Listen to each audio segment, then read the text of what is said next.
की इस वीडियो में हम बात करेंगे मध्य प्रदेश लोक सेवा आयोग के यानी कि एमपीपीएससी के new recruitment notification online form apply process के बारे में। जी हाँ दोस्तों, मध्य प्रदेश पब्लिक सर्विस कमीशन ने फूड सेफ्टी ऑफिसर के खाली पदों को भरने के लिए नोटिफिकेशन रिलीज कर दिया है।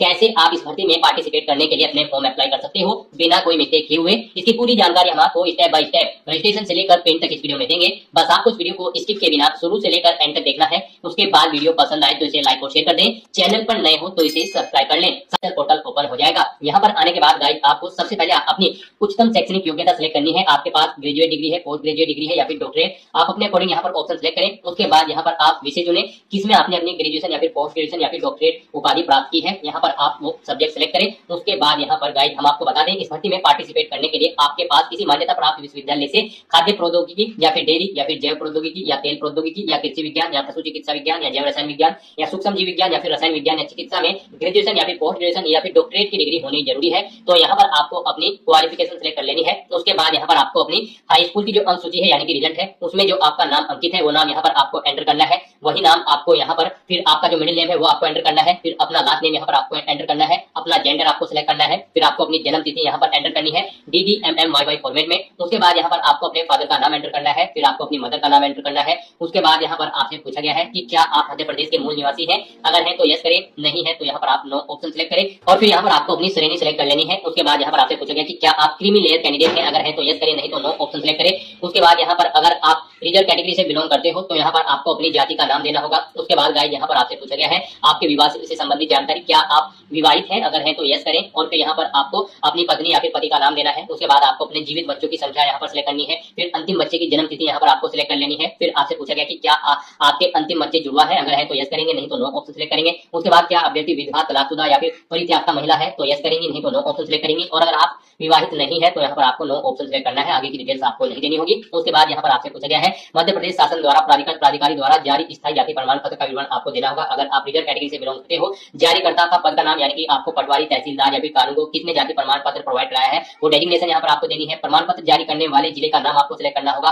प्रमाण पत्र का क्रमांक देना होगा। प्रमाण पत्र जारी होने की दिनांक यहाँ पर आपको सिलेक्ट कर लेनी होगी। उसके बाद यहाँ पर आपसे पूछा गया कि क्या आप PWD कैंडिडेट है। अगर है और आपकी जो परसेंटेज है PWD की 40% से अधिक है तो यहाँ पर आप यस करेंगे, नहीं तो आप नो ऑप्शन सिलेक्ट करेंगे। उसके बाद अगर आप यस करते हो तो फिर यहाँ पर आपको अपनी दिव्यांगता की डिटेल्स देनी होगी, जैसे कि क्या अभ्यर्थी का दिव्यांगता प्रमाण पत्र सक्षम प्राधिकारी जिला चिकित्सा मंडल द्वारा जारी किया गया है। अगर किया गया है तो यस करेंगे, नहीं तो नो ऑप्शन सिलेक्ट करेंगे यहाँ पर। उसके बाद आपको दिव्यांगता का प्रकार अपना सिलेक्ट करना होगा। दिव्यांगता का प्रमाण पत्र क्रमांक देना होगा। दिव्यांगता का प्रतिशत आपको देना होगा। दिव्यांगता प्रमाण पत्र जारी होने की दिनांक आपको सिलेक्ट कर लेनी होगी। और फिर आपसे पूछेगा क्या अभ्यर्थी को परीक्षा केंद्र के भूतल स्थिति कक्ष में बैठने की सुविधा की आवश्यकता है। अगर आप PWD कैंडिडेट है तो आप अपने अकॉर्डिंग यस या नो ऑप्शन यहाँ पर सिलेक्ट कर लेंगे। उसके बाद यहाँ पर आपसे पूछा गया है क्या अभ्यर्थी कभी सेवा से पृथक करने के दंड से दंडित किया गया है। अगर किया गया है तो यस करें, नहीं तो नो ऑप्शन सिलेक्ट करें। क्या आपके विरुद्ध कोई आपराधिक प्रकरण लंबित है। अगर है तो यस करेंगे, नहीं तो नो ऑप्शन सिलेक्ट करेंगे। फिर आपसे पूछा गया कि क्या आप आयोग की किसी परीक्षा अथवा चयन की विवर्जित अवधि में है। अगर है तो यस करें। और फिर आप एलिजिबल नहीं होंगे तो यहाँ पर आपको नो ऑप्शन सिलेक्ट करना होगा। उसके बाद आपसे पूछा गया कि क्या अभ्यर्थी मध्य प्रदेश शासन अथवा उसके नगर सैनिक निगम मंडल समाजी संस्थाओं में सेवारत है। अगर है तो यस करेंगे। और फिर उसकी डिटेल देंगे, जैसे कि क्या आपके पास मध्य प्रदेश राज्य के रोजगार कार्यालय में जीवित पंजीयन है। अगर है तो यस करेंगे, नहीं तो नो करेंगे। पंजीकरण क्रमांक देंगे। और अगर नहीं है तो यहाँ पर आपको नो ऑप्शन सिलेक्ट करना है। उसके बाद यहाँ पर आपसे पूछा गया यदि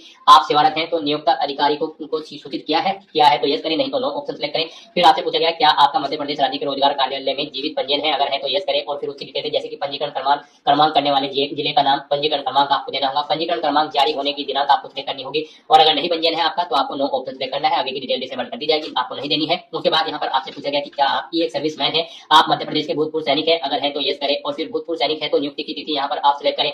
भूतपूर्व सैनिक का कुल अनुभव यहाँ पर आप एंटर करें। यदि भूतपूर्व सैनिक है तो सेवानिवृत्ति की तिथि यहाँ पर आप सिलेक्ट करें। और अगर नहीं है तो यहाँ पर आपको नो ऑप्शन सिलेक्ट करना है। आगे की डिटेल आपको डिसेबल कर दी जाएगी। उसके बाद यहाँ पर आपसे पूछा गया कि क्या आप मध्य प्रदेश शासन द्वारा अनुसूचित जाति, अनुसूचित जनजाति एवं पिछड़ा वर्ग कल्याण विभाग की अंतर जातीय विवाह योजना के अंतर्गत पुरस्कृत स्वर्ण पार्टनर है। अगर है तो यस करें, नहीं है तो आप नो ऑप्शन सिलेक्ट करें। क्या अभ्यर्थी विक्रम अवार्ड सम्मानित खिलाड़ी है। अगर है तो यस करेंगे, नहीं तो नो ऑप्शन सिलेक्ट करेंगे। फिर यहाँ पर आपको अपनी एजुकेशनल क्वालिफिकेशन की डिटेल प्रोवाइड करनी है। यहाँ पर सबसे पहले आपको अपनी हाई स्कूल की डिटेल देनी है। उत्तीर्ण परीक्षा का नाम यहाँ पर आपको एंटर करना है। प्रणाली बतानी है, आपके मार्क्स ग्रेड में है, CGPA में है। आप अपने अकॉर्डिंग यहाँ पर ऑप्शन सिलेक्ट करें। उसके बाद विषय यहाँ पर आप बताएं किसमें आपने अपनी 10वीं क्लास पास आउट की है, आर्ट, कॉमर्स, साइंस। उसके बाद कितने टोटल मार्क्स थे वो वो यहाँ पर आप एंटर करें, कितने मार्क्स आपने ऑब्टेन किए हैं वो एंटर करें, इनके अकॉर्डिंग यहाँ पर आपकी परसेंटेज कैलकुलेट होकर आ जाएगी। फिर आपको अपनी डिवीजन सेलेक्ट करनी है, फर्स्ट है, सेकंड है या फिर थर्ड है। उसके बाद विश्वविद्यालय, बोर्ड या फिर संस्थान का नाम देना है, जिस बोर्ड से आपने अपनी 10वीं क्लास पास आउट की है, उत्तीर्ण वर्ष यहाँ पर आपको एंटर करना है, कब आपने उत्तीर्ण की है 10वीं क्लास, प्रमाण पत्र में अंकित रोल नंबर यहाँ पर आपको देना है, यानी कि आपको अपनी 10वीं का रोल नंबर एंटर करना है। ऐसे ही यहाँ पर आपको अपनी 12वीं क्लास की डिटेल सेम प्रोवाइड कर देनी है। उसके बाद यहाँ पर आपको अपनी ग्रेजुएशन की डिटेल देनी है,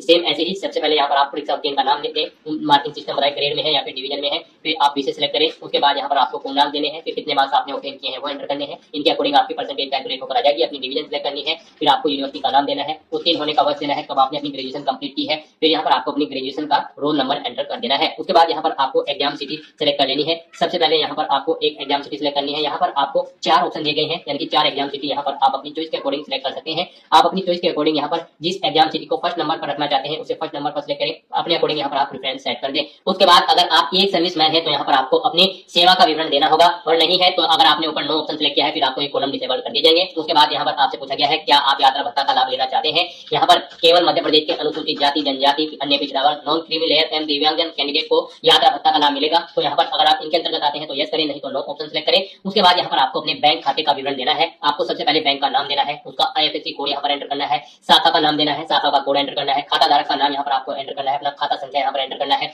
उसके बाद यहाँ पर आपको अपनी पासबुक की मुख्य पृष्ठ की स्कैन कॉपी यहाँ पर आपको अपलोड करनी है। वो JPG फॉर्मेट में होना चाहिए और उसका साइज 200 KB से कम होना चाहिए, यानी कि आपको अपनी पासबुक का फोटो खींचकर उसे यहाँ पर अपलोड करना है। उसके फर्स्ट पेज का आपको चूज फाइल बटन पर क्लिक करना है, फाइल को सिलेक्ट करना है और उसे यहाँ पर सिलेक्ट करके अपलोड कर देना है। उसके बाद यहाँ पर आपको अपना वर्तमान पता एंटर करना है। आप अपना राज्य सिलेक्ट करें, जिला एंटर करें, पता दें, पिन कोड एंटर करें, लैंडमार्क दें और उसके बाद आपको अपना स्थायी पता सेम ऐसे ही एंटर करना है। और अगर आपका स्थायी पता आपके वर्तमान पते के अकॉर्डिंग है तो यहाँ पर आप इस चेकबॉक्स को ओके कर दें, ऑटोमेटिकली आपका स्थायी पता आपके वर्तमान पते के अकॉर्डिंग फिल हो जाएगा। उसके बाद यहाँ पर आपको अपना फोटो और सिग्नेचर अपलोड करने हैं। यहाँ पर आपका फोटो 20 KB से 100 KB के बीच में होना चाहिए और सिग्नेचर भी आपके 20 KB से 100 KB के बीच में होने चाहिए और यहाँ पर JPG फॉर्मेट में होने चाहिए। आपको चूज फाइल बटन पर क्लिक करना है, फाइल को सिलेक्ट करना है और 1 बाय 1 करके अपना फोटो सिग्नेचर यहाँ पर अपलोड कर देना है। फिर आपसे पूछेगा क्या अभ्यर्थी ने अपना फोटो उचित स्थान पर संलग्न किया है और सिग्नेचर भी, तो आपको इन चेकबॉक्सेस को भी ओके कर देना है। उसके बाद यहाँ पर आपसे आपका मोबाइल नंबर आपको एंटर करना है, फिर अपना ईमेल एड्रेस यहाँ पर आपको एंटर करना है। उसके बाद यहाँ पर आपको घोषणा पत्र में आकर इस चेकबॉक्स को ओके करना है। यहाँ पर अगर आपको फिर इस पेज को नीचे स्क्रॉल डाउन करते हुए ये कैप्चा कोड यहाँ पर एंटर करना है और उसके बाद गाइड यहाँ पर आपको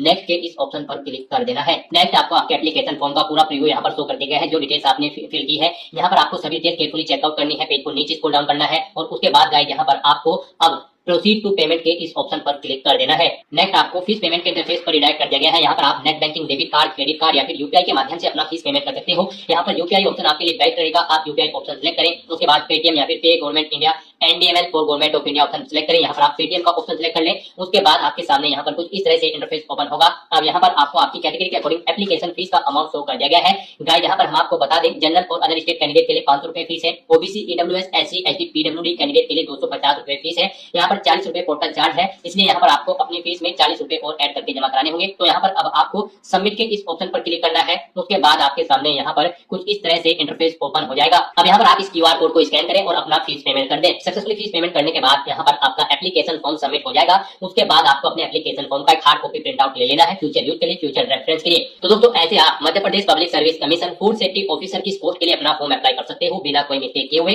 आज की इस वीडियो में बस इतना ही। आई होप वीडियो आपको पसंद आई होगी। अगर पसंद आई हो तो इसे लाइक और शेयर करें, चैनल पर नए हो तो इसे सब्सक्राइब कर लें। Thanks for watching.